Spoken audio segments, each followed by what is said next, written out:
안녕하십니까? 2024년 6월 18일 화요일 인도네시아 헤드라인 시작합니다. 첫 번째 소식입니다.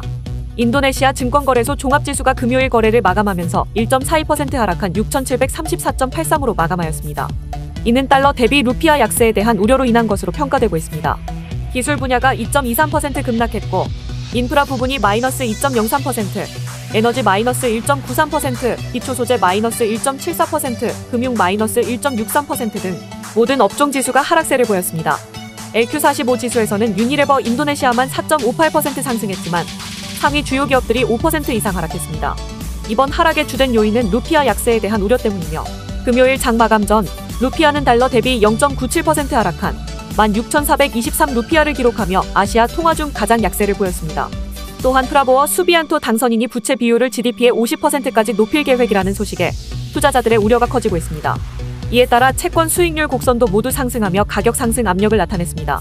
전문가들은 점진적인 부채 증가 전략이 단기적으로는 어려움을 관리할 수 있는 유연성을 확보할 수 있겠지만 장기적으로는 재정 건전성 악화로 이어질 수 있다고 우려하고 있습니다. 다음 소식입니다.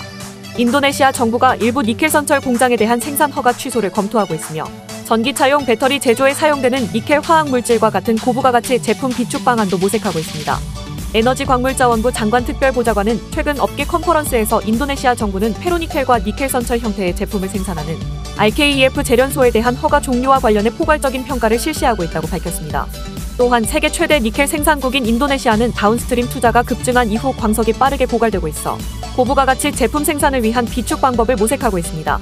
특별보좌관은 인도네시아 정부가 라테라이트 광석에서 니켈과 코발트를 추출해 배터리 산업 전구 물질인 혼합 수산화물 침전물을 생산하는 고압 산침출 재련소와 니켈 매트를 생산하는 재련소 개발에 주력하고 있다고 설명했습니다. 이어 1.5% 이상 등급의 광석 매장량은 추가 탐사가 없다고 가정할 때 오는 2029년까지 지속될 것으로 예상된다고 덧붙였습니다. 한편 인도네시아 니켈 광부 협회는 고급 매장량의 수명을 연장하기 위해 신규 재련 공장에 대한 모라토리엄을 정부 측에 촉구한 바 있습니다. 다음 소식입니다. 자카르타 보건당국이 댕기열 환자 증가에 대응하여 구린 모기 방사 계획을 발표했습니다. 자카르타 포스트 등에 따르면 자카르타 보건청장은 실험실에서 사육한 볼바키아 박테리아 감염 모기를 서부 자카르타 지역에 시범적으로 방사할 계획이라고 밝혔습니다. 참고로 볼바키아 박테리아는 댕기열, 지카, 치쿤구니아 등 모기 전파 질병을 차단하는 효과가 있는 것으로 알려져 있습니다. 해당 박테리아에 감염된 수컷 모기와 건강한 암컷 모기가 교미하면 알이 부화하지 않고 감염된 암컷 모기가 낳은 알에서 나온 모기도 볼바키아 박테리아에 감염됩니다. 그러나 이번 계획에는 환경단체를 중심으로 안전성 및 생태계 영향에 대한 우려가 제기되고 있습니다. 한편 인도네시아는 올해 우기가 길어지면서 모기 번식이 늘어나 댕기열 환자가 크게 증가했습니다. 지난 1분기 기준 전국에서 약 43,200명의 환자가 발생했고 404명이 사망했습니다. 자카르타의 경우 올해 들어 지난달까지 7,000명 이상의 환자가 발생했고 15명이 사망했습니다. 다음 소식입니다. 인도네시아 중앙은행은 5월 소비자 신뢰지수 종합지수가 전월보다 2.5포인트 하락한 125.1을 기록했다고 발표하였습니다. 이는 3개월 만에 하락한 것이지만 32개월 연속 낙관권을 유지하고 있습니다. 한편 현황지수와 반년 후의 경제 전망을 나타내는 기대지수 모두 하락한 것으로 나타났습니다. 현황지수는 4.0포인트 하락한 115.4, 기대지수는 1.0포인트 내린 135.0을 기록하였습니다. 지역별로는 18개 도시 중 13개 도시에서 전월 대비 하락하였으며 서부 깔리만탄주 폰티아나기 7.6포인트로 가장 큰 하락폭을 보였습니다. 반면 자카르타는 2.8포인트 상승한 144.9를 기록하였습니다. 연령별로는 41에서 50세를 제외한 모든 층에서 하락하였고 51에서 60세 층이 11.7포인트로 가장 큰 하락폭을 보였습니다. 소득층별로는 모든 층이 하락하였으며 500만 루피아 초과층이 5.0포인트 하락한 127.8로 가장 큰 하락을 나타냈습니다. 다음 소식입니다. 인도네시아 최대 전자상거래 업체 토코피디아를 인수한 중국 동영상 플랫폼 틱톡이 중복 기능을 없애고 비용 절감을 위해 구조조정에 나섰습니다. 자카르타 포스트에 따르면 틱톡은 틱톡 이커머스 사업부와 토코피디아를 합병한 통합법인 샵 토코피디아의 인력 약 10%, 총 450명을 감축할 계획인 것으로 알려졌습니다. 정확한 감원 인원이나 시기, 대상 등은 확정되지 않았지만 빠르면 이달부터 합병으로 인해 생긴 중복 기능 인력을 조정할 것으로 전해졌습니다.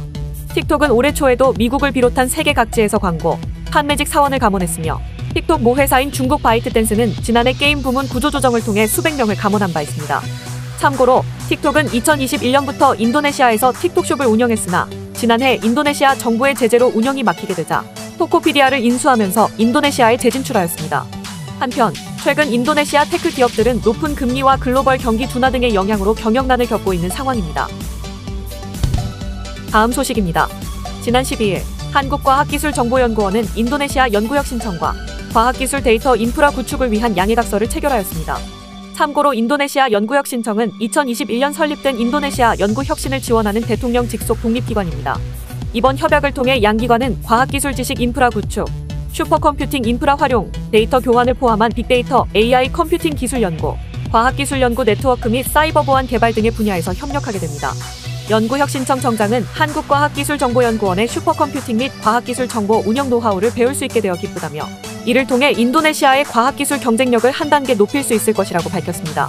김재수 원장 또한 이번 협약은 한국과학기술정보연구원의 과학기술 데이터 연구개발 역량을 인도네시아에 확산하고 양국 간 과학기술 협력을 강화하는 계기가 될 것이라고 전했습니다. 다음 소식입니다. 인도네시아 최고 이슬람 의결기구인 울레마 협의회가 최근 무슬림들의 비이슬람 종교 인사말 사용을 금지하는 파트와를 발표하면서 논란이 일고 있습니다. 해당 파트와에 따르면 무슬림들은 기독교나 힌두교 등 다른 종교의 인사말을 사용해서는 안 되며 이슬람 인사말인 아살라 말라이쿰만 사용해야 합니다. 다른 종교의 인사말을 사용할 경우 울레마 협의회는 이를 혼합주의로 간주하고 있습니다. 그러나 해당 파트와에 대해서는 다양성과 관용을 존중하는 인권단체와 정부 기관들로부터 비판이 제기되고 있습니다. 이들은 종교 간 인사말 사용이 오히려 종교 간 화합과 조화를 증진시키는 데 기여해왔다고 지적했습니다. 특히 조코이 대통령의 연설에서도 다양한 종교의 인사말이 사용되어 왔다는 점이 부각되고 있으며 종교 간 인사말 사용이 오랜 전통으로 자리 잡았다는 의견도 제기되고 있습니다. 이에 대해 일부 종교 지도자들은 울레마 협의회의 파트와를 존중해야 한다는 입장을 보이기도 했지만 다른 이들은 공개 포럼에서의 종교 간 인사말 사용이 적절하다고 주장하고 있습니다. 시청해주셔서 감사합니다. 다음 시간에 뵙겠습니다.